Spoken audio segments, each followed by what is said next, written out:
di Bincang-Bincang Bidan. Hari ini adalah episode kesekian ya. Sebelum-sebelumnya kita sudah mewawancarai ada dosen, kemudian mahasiswa, dan hari ini adalah di luar Poltekkes ya. Beliau adalah Dr. Zulfi Yanti SSIP MPes. Beliau adalah seorang bidan. Jabatan beliau adalah Ketua Divisi Kebidanan di Poltekkes. Dan sebenarnya masih banyak jabatan beliau di tempat lain selain mengajar, kemudian beliau juga pengurus pusat di IBI ya. Banyak sekali kesibukannya. Nah, langsung saja kita kenalan dengan Ibu Dr. Zulfi Yanti SSIP MPes. Selamat siang, selamat datang di Poltekkes. Selamat siang, Bu Eka. Panggilannya Bu Zulfi ya? Ya, Bu Zulfi. Sebetulnya panggilannya Bu Zulfi, Bu Yanti juga, tapi karena Zulfi jarang, jadi orang-orang sering manggil Bu Zulfi. Bu Zulfi cantik sekali. Beliau adalah bidan senior. Kita mau tanya-tanya nih ya. Sebenarnya beliau sudah berapa lama nih jadi bidan ini? Berapa lama? Mungkin kalau bisa dibilang 3 dekade ya, Bu. 3 dekade. 3 dekade itu kira-kira berapa ya? Sudah 30 tahun jadi bidan, berarti pengalamannya beliau sudah banyak ya.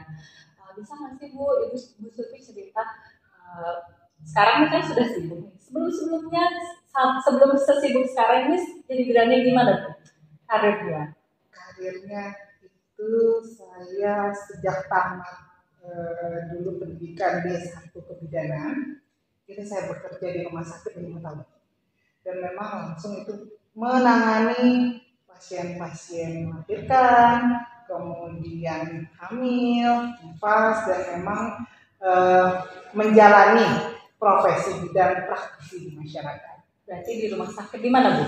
Di rumah sakit Batam Medipasien. Di Batam. Di Batam. Di Batam. Iya. Berarti pernah menjadi bidan pelaksana. Kemudian waktu jadi bidan pelaksana itu saya juga aktif di kegiatan kemasyarakatan.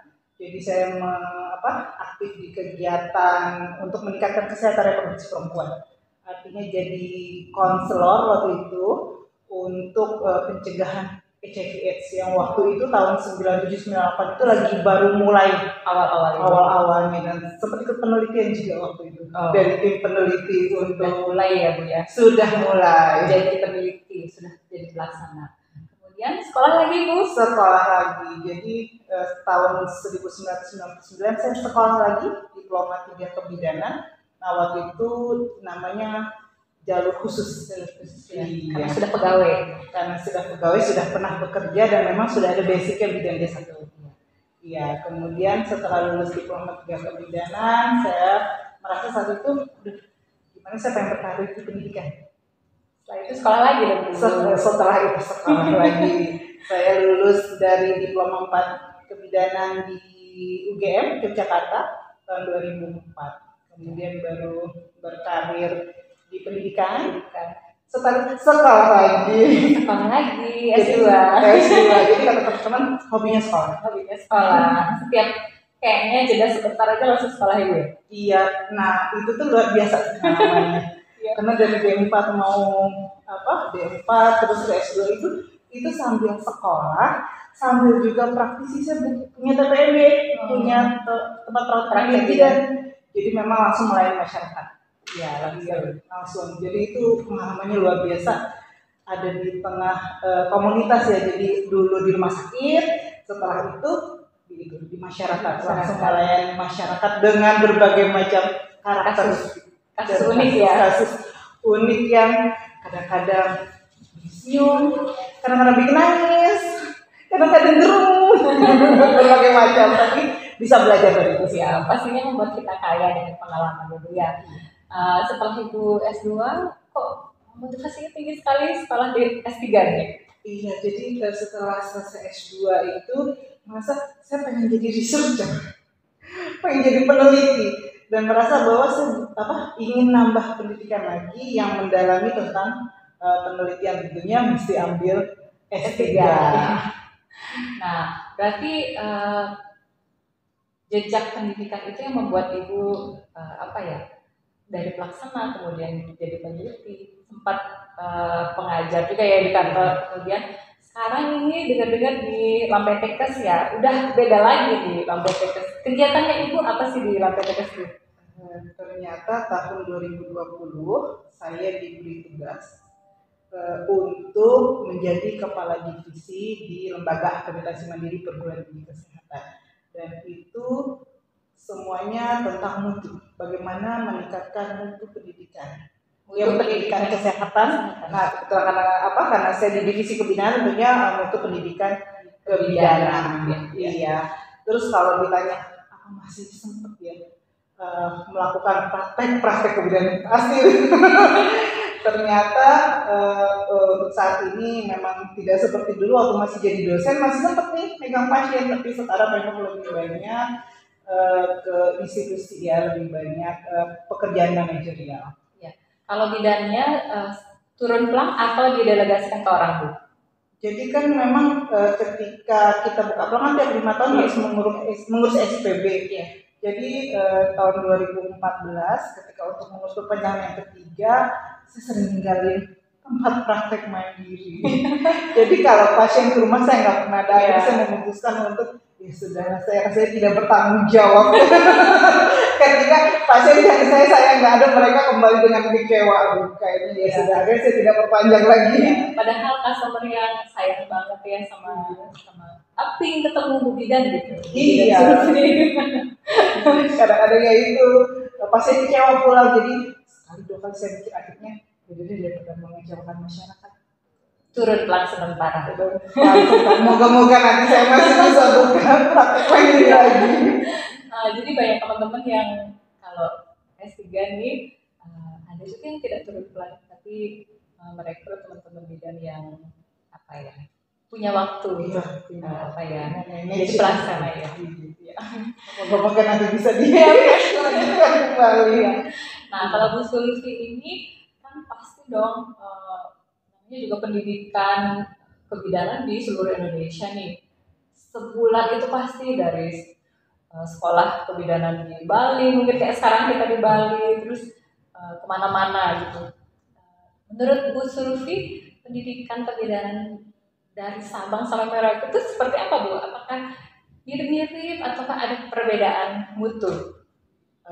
Tentunya kalau kita lihat ya, kan totalnya sekitar ada 800-an lebih ya program studi kebidanan Indonesia dengan variasi yang sangat banyak, kemudian dengan karakteristik yang unik, dan ya masing-masing dengan keunggulannya masing-masing seperti itu. Namun tentunya namanya penjaminan mutu itu adalah peningkatan berkelanjutan. Ya, jadi mungkin sekarang masih sampai di level tersadar, nanti akan naik jadi kebaik sekali, akan naik ke unggul. Bahkan nanti ini juga kami lagi menyiapkan untuk akreditasi internasional. Akreditasi internasional. Ya. Unggul saja sudah terasa keren. Iya. Berarti nanti lebih dari itu ya. Lebih dari itu. Dan ya memang banyak sekali variasinya. Ya, karena banyak sekali ya di Indonesia program studi kebidanan, itu diploma 3, sarjana terapan plus profesi, ada yang akademik sarjana akademik plus profesi. Dan ada S2 juga, S2 kebidanan. S2 kebidanan, tapi hanya di beberapa tempat ya dia. Ya, 9 prodi S2 kebidanan saat ini ada di Indonesia. Berarti Ibu sudah melihat banyak variasi. Kira-kira yang pendidikan yang menurut Ibu bagus itu di daerah barat, tengah, timur, sebelah mana sih? Sebetulnya sih ya, kalau kita lihat variasinya itu dan keunggulannya itu ya tiap provinsi masih ada yang yang unik dan unggul, tiap provinsi ada dan berbeda-beda gitu loh, dan memang harusnya saling bergandengan tangan ya untuk kita maju sama-sama. Jadi yang mungkin penjaminan mutunya belum begitu kuat, belajar ke yang kuat seperti itu. Yang sudah kuat, ayo bantu prodi-prodi yang belum kuat untuk penjaminan mutunya lebih kuat, sharing ilmu, saling menguatin, sehingga akhirnya nanti pendidikan kebidanan profesi bidan dan diploma kedua itu semuanya jadi harapan saya sih ya, semuanya unggul. Bagus ya, semuanya unggul, bahkan di atas itu ya Bu ya. Iya, jadi internasional. Sehingga lulusannya pun nanti tentunya dampaknya ke lulusan ya. Kalau penyampaian mutunya, pengelolaannya bagus, unggul, tentunya juga lulusannya akan jadi unggul dan dapat bekerja di mana saja untuk melayani kesehatan ibu dan anak, bahkan keluar negeri. Ya. Kebetulan alumni kita ada beberapa di luar negeri, Bu. Aduh, luar biasa ya. Episode sebelumnya kita bahas itu ya, Bu ya. Nyambung dengan bahasan sekarang berarti. Ketika mutunya bagus, ternyata lulusan di kampus itu akan diterima di dalam maupun luar negeri. Bahkan dicari ya, Bu ya, kayak inden. Iya, biasanya itu kalau memang bagus pasti dipesan sebelum salam itu sudah inden. Iya, sudah inden. Ya Bu, Ibu sekarang ini ada di Bali. Kegiatannya Ibu sebenarnya apa sih, Bu? Tahun ini LAMPTKes mengadakan seminar internasional untuk quality assurance di pendidikan tinggi kesehatan. Jadi seluruh pendidikan tinggi kesehatan di sini kami undang seluruh Indonesia ya untuk bertemu dengan pakar-pakar dari berbagai belahan dunia. Oh, ya, jadi ada sekitar 9 ya, kalau nggak salah. Ya, totalnya 9-10 lah, itu memang pakar-pakar dari luar negeri tentang mutu pendidikan kebidanan. Dan salah satunya nanti akan datang ke Poltekkes Denpasar untuk berbagi tentang research di pendidikan tinggi kesehatan bagaimana. Berarti ini adalah step untuk menuju ke internasional itu dan ya. tentunya unggul kan. Karena Poltekkes Denpasar sudah unggul kan? Sudah unggul. Ya, bersyukur sekali Bu sudah unggul. Pasti kita akan ikut update acara-acara seperti yang Ibu selenggarakan sehingga kita selain unggul bisa update ke arah internasional ya Bu ya. Senang sekali bertemu Ibu hari ini. Kita jadi banyak wawasan nih.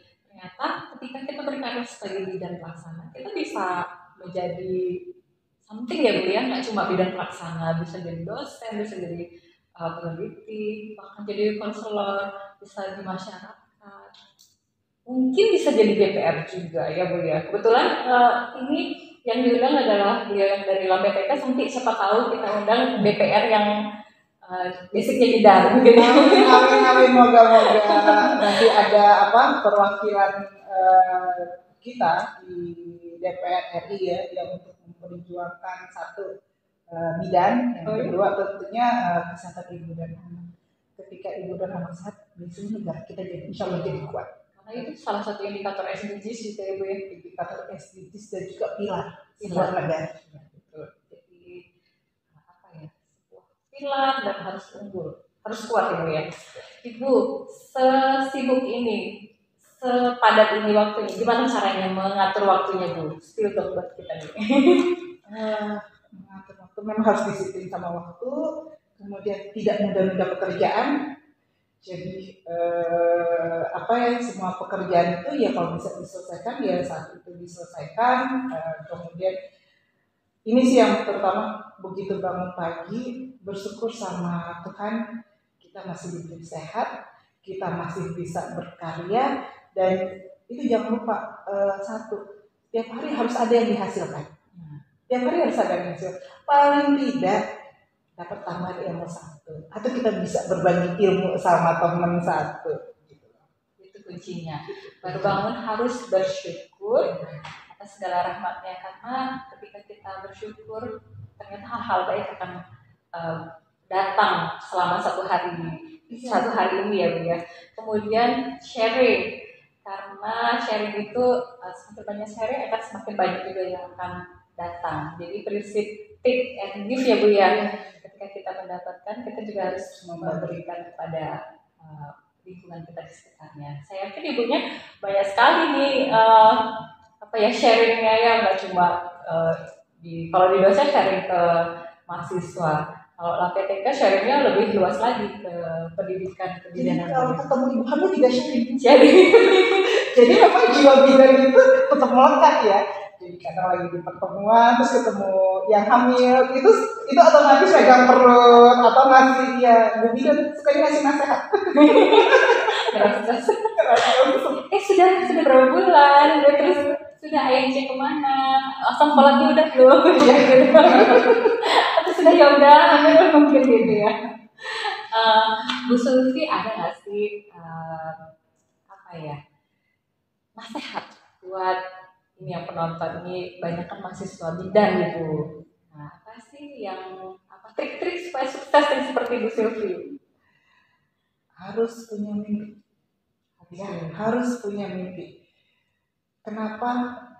Karena dengan impian kita itu Tuhan dan alam akan memberikan jalan ke kita. Dan kemudian selalu bermanfaat untuk orang lain. Dan insya Allah dengan kita tambah bermanfaat, kita bermanfaat buat orang banyak, Tuhan akan kasih kesempatan kita untuk manfaatnya lebih besar lagi.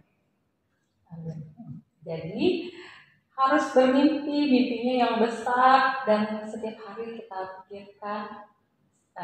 Kan kata orang tuh body, mind, and soul itu jadi satu. Ketika kita bermimpi sesuatu maka tubuh kita akan bergerak ke arah mimpi kita dan alam semesta akan membantu mewujudkannya. Betul begitu Bu ya? Betul, sangat betul sekali. Dan pasti dalam perjalanannya akan ketemu masalah. Tapi akhirnya ternyata masalah itu adalah caranya Tuhan menyiapkan kita untuk naik satu step menuju ke mimpi yang kita tuju ya Bu ya. Terakhir nih Bu, Ibu bangga nggak sih jadi bidan? Harus saya bangga sekali jadi bidan. Saya bangga sekali jadi bidan. Ini profesi yang betul-betul bisa membuat kita berarti buat banyak orang. Ya, bisa membangun negara. Kenapa? Karena bidan itu menyiapkan generasi dari dia merencanakan generasi itu, mengawal, menjaganya, mengawalnya sampai mereka tumbuh dan menjadi generasi emas. Jadi bersyukur, ayo adik-adik, calon-calon bidan, kita bahu-membahu bekerja sama nanti untuk meningkatkan kesehatan ibu dan anak. Ya. Saya juga bangga tuh menjadi seorang bidan ya. Jadi teman-teman yang sekarang menonton sebagai mahasiswa kebidanan, pupuk kebanggaan sebagai bidan sudah ada di jalur yang benar. Tinggal lebih percaya diri, belajar lebih banyak, maka nanti akan tamat menjadi seorang bidan yang keren gitu nanti ya. Yang belum menjadi bidan, boleh banget nanti daftar, sudah dekat nih. Bulan Januari kita sudah mulai buka pendaftaran jalur ada jalur dakin dan jalur yang melalui rapot. Kemudian ada Simama dan ada jalur mandiri. Tunggu ya informasinya selanjutnya di Instagram, kemudian di websitenya Poltekkes Pasar. Senang sekali hari ini ketemu dengan Ibu Bidan yang hebat hari ini. Semoga sharing kita hari ini memberikan manfaat kepada kita semuanya dan memberikan inspirasi sehingga kita ke depan menjadi lebih baik. Terima kasih Bu Sulfi sudah mampir di Triple B. Kita salam terakhir kita ya Bu ya. Terima kasih sudah datang di Triple B. Bincang bidan.